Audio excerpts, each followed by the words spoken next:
Vishnu, good morning. എന്താണിപ്പോൾ counting സെന്ററുകളിൽ നിന്ന് ഒരുക്കത്തെക്കുറിച്ച് കിട്ടുന്നത്? എത്ര മണിക്ക്? 8 മണിക്ക് ആരംഭിക്കും എന്നാണ് പറഞ്ഞിരിക്കുന്നത്. എത്ര മണിക്ക് നമുക്ക് ആദ്യത്തെ കൃത്യമായ സൂചനകൾ നൽകാനാവും? എന്തൊക്കെയാണ് ഇപ്പോൾ കൂട്ടിച്ചേർക്കാവുന്നത് വിഷ്ണു?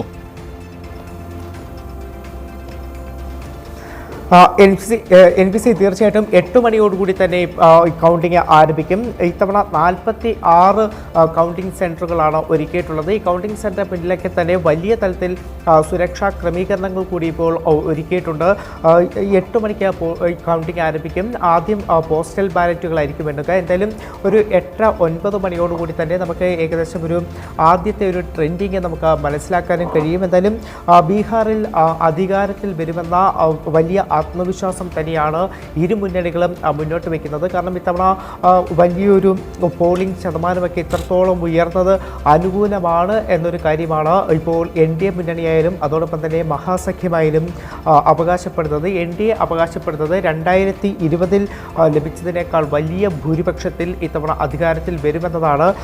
നിലവിൽ തന്നെ ഇന്നലെ മുതൽ തന്നെ NDAയ്ക്കും BJPക്കും JDUവിനും അനുകൂലമായിട്ടുള്ള പോസ്റ്ററുകൾ ബീഹാറിൽ പല മേഖലകളിലും പോസ്റ്ററുകളൊക്കെ തന്നെ പ്രത്യക്ഷപ്പെട്ടിട്ടുണ്ട്. ഇപ്പോൾ JDU ഓഫീസിൽ ആളുകളൊക്കെ തന്നെ എത്തിത്തുടങ്ങിയിട്ടുണ്ട്. ഒരു ആഘോഷത്തിൻ്റെ, അതായത് കൗണ്ടിങ് തുടങ്ങുന്നതിന് മുന്നേ തന്നെ ഇത്തരത്തിൽ ജയിച്ചു എന്ന തലത്തിൽ ആഘോഷത്തിൻ്റെയൊക്കെ ഒരു മൂഡിലാണ് JDU ഓഫീസിൽ അതോടൊപ്പം തന്നെ BJP ഓഫീസിലുമൊക്കെ ആളുകൾ നമുക്ക് ഈ ഘട്ടത്തിൽ കാണാൻ കഴിയുന്നത്. എന്തായാലും ഇത്തവണ ബീഹാറിനെ സംബന്ധിച്ച് വളരെ നിർണായകമാണ് തെരഞ്ഞെടുപ്പ് ഫലം എന്ന് പറയുന്നത്. BJPക്കായാൽ SIR തീവ്ര വോട്ടർ പട്ടിക പരിഷ്കരണം നടപ്പാക്കിയതിന് ശേഷമുള്ള തെരഞ്ഞെടുപ്പ്, ഈ ഒരു തെരഞ്ഞെടുപ്പ് കൈവിട്ടു പോയി കഴിഞ്ഞാൽ വോട്ടർ പട്ടിക പരിഷ്കരണമടക്കം പാളിപ്പോയി എന്നതിലേക്ക് കാര്യങ്ങൾ എത്തും. വലിയ വിമർശനം ഇതിനോടൊക്കെ തന്നെ നേരിടുന്ന സാഹചര്യമാണ്. അതുകൊണ്ട് BJPയെ സംബന്ധിച്ച് NDA സംബന്ധിച്ച് ഈ തെരഞ്ഞെടുപ്പ് വിജയിക്കുക എന്നത് ഏറ്റവും പ്രധാനമാണ്. അതിൽ തന്നെ ഇരു മുന്നണികളും ഉറ്റുനോക്കുന്ന ഏറ്റവും പ്രധാനപ്പെട്ട കാര്യമെന്ന് പറയുന്നത് ഇത്തവണത്തെ ബീഹാറിലെ പോളിംഗ് ശതമാനമാണ്.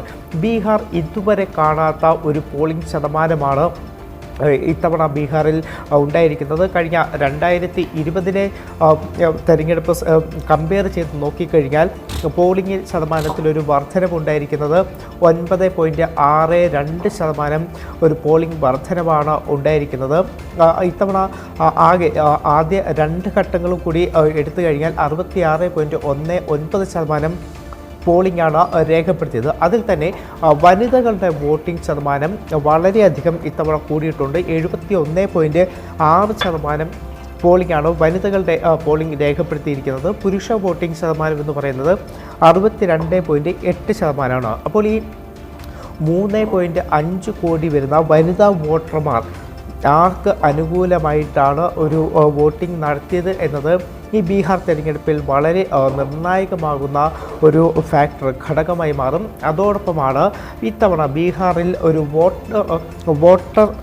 വോട്ട് കട്ടറായിട്ട് പ്രശാന്ത് കിഷോർ മാറുമോ? പ്രശാന്ത് കിഷോർ ഫാക്ടർ എന്തായിരിക്കും ബീഹാർ തെരഞ്ഞെടുപ്പിൽ എന്ന ചോദ്യം കൂടി ഉയർന്നു വരുന്നുണ്ട്. പ്രശാന്ത് കിഷോർ കഴിഞ്ഞ കുറച്ച് നാളുകളെ തന്നെ വലിയ തലത്തിൽ പ്രചരണമൊക്കെ തന്നെ നടത്തുന്നുണ്ട്. ജനസുരക്ഷ പാർട്ടി രൂപീകരിച്ചു. ഏറെക്കുറെ പ്രശാന്ത് കിഷോർ യുവാക്കളെ കേന്ദ്രീകരിച്ച് ഒരു യുവതലമുറയെ കേന്ദ്രീകരിച്ചുള്ള പ്രചരണം, അത്തരത്തിലാണ് പ്രശാന്ത് കിഷോർ ഒരു പ്രവർത്തനം ബീഹാറിൽ നടത്തിയത്. അതായത് പുതിയ തലമുറയ്ക്ക് വേണ്ടിയുള്ള വാഗ്ദാനങ്ങളൊക്കെ തന്നെ മുന്നോട്ട് വെച്ചുകൊണ്ടുള്ള ഒരു പ്രചരണമൊക്കെ തന്നെയായിരുന്നു പ്രശാന്ത് കിഷോറിൻ്റെ ഭാഗത്തുനിന്നുണ്ടായത്. ഏതായാലും എക്സിറ്റ് പോളുകളിൽ പ്രശാന്ത് കിഷോറിൻ്റെ ജൻസൂരജ് പാർട്ടിക്ക് വലിയ ചലനമുണ്ടാക്കാൻ കഴിയുകയില്ല. 5 സീറ്റുകൾ വരെ പ്രശാന്ത് കിഷോറിൻ്റെ ജൻസൂരജ് പാർട്ടിക്ക് പ്രവചിക്കുന്നുണ്ടെങ്കിൽ പോലും എത്രമാത്രം വോട്ടുകൾ പ്രശാന്ത് കിഷോറിൻ്റെ പാർട്ടിക്ക് ലഭിക്കുമെന്നതും ബീഹാർ തെരഞ്ഞെടുപ്പ് ഫലം നിശ്ചയിക്കുന്ന ഒരു ഘടകമായി തന്നെ മാറും. കാരണം ബീഹാറിൽ കഴിഞ്ഞ 2020 കണക്ക് നോക്കുകയാണെങ്കിൽ നിരവധി മണ്ഡലങ്ങളിൽ ഏകദേശം 20ഓളം മണ്ഡലങ്ങളിൽ 1% വോട്ട് വ്യത്യാസത്തിലാണ് ഈ പാർട്ടികൾ ജയിക്കുന്ന ഒരു സാഹചര്യം ഉണ്ടായത്. അപ്പോൾ അത്തരത്തിൽ ഒരു വോട്ടിൻ്റെ പോലും ശതമാനത്തിൽ ജയിച്ച 20ഓളം മണ്ഡലങ്ങൾ ഉണ്ട് എന്ന് പറയുമ്പോഴാണ് ജൻസൂരജ് പാർട്ടി ഏത് വോട്ടുകൾ പിടിക്കുന്നു എന്നത് വളരെ നിർണായകം, തെരഞ്ഞെടുപ്പ് ഫലത്തെ പോലും സ്വാധീനിക്കുന്ന ഒരു ഘടകമായി മാറുന്നത്. അവിടെയാണ് ഞാൻ നേരത്തെ പറഞ്ഞതുപോലെ പ്രശാന്ത് കിഷോർ ബീഹാറിലെ വോട്ട് കട്ടറാകുമോ എന്നൊരു ചോദ്യം ഉയർന്നു വരുന്നത്. ആ പ്രശാന്ത് കിഷോർ വോട്ട് കട്ടറാകുമോ എന്ന ചോദ്യം ഉയർന്നു വരുമ്പോൾ തന്നെയാണ് മറ്റു പാർട്ടികൾ, അതായത് Aam Aadmi party, Azuddin ഒവൈസിയുടെ AAMIM party കൂടി ശക്തമായിട്ട് മത്സര രംഗത്തുണ്ട്.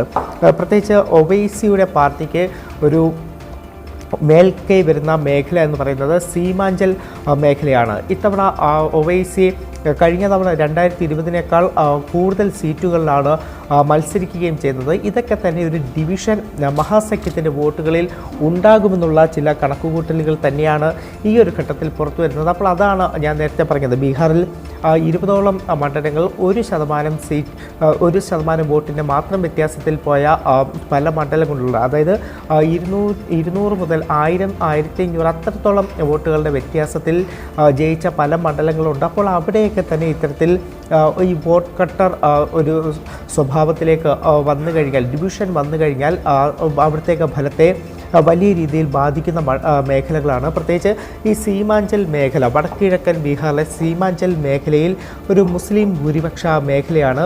RJDക്ക് വലിയൊരു ആധിപത്യമുള്ള മേഖലയൊക്കെ തന്നെയാണ്. പക്ഷേ ഇവിടെ 2020 ഒവൈസിക്ക് 5 സീറ്റുകൾ ലഭിച്ചിരുന്നു. ഇവിടെയൊക്കെ തന്നെ ഇത്തവണ ഒവൈസി കൂടുതൽ സ്ഥാനാർത്ഥികളെയൊക്കെ തന്നെ മേഖലകളിൽ മത്സരിപ്പിക്കുന്നുണ്ട് എന്നതും വളരെ പ്രധാനമായിട്ടുള്ളൊരു കാര്യമാണ്. എന്തായാലും ബീഹാറിനെ സംബന്ധിച്ച് ഞാൻ നേരത്തെ പറഞ്ഞതുപോലെ വോട്ടെണ്ണലിനുള്ള എല്ലാ സജ്ജീകരണങ്ങളും പൂർത്തിയായിട്ടുണ്ട്. ഇനി ഏകദേശം ഒരു 20 മിനിറ്റ് കഴിയുമ്പോഴേക്ക് ബീഹാറിലെ വോട്ടെണ്ണൽ ആരംഭിക്കും. ആദ്യഘട്ടത്തിൽ തുടക്കത്തിൽ പോസ്റ്റൽ ബാലറ്റുകളായിരിക്കും എണ്ണുക NBC.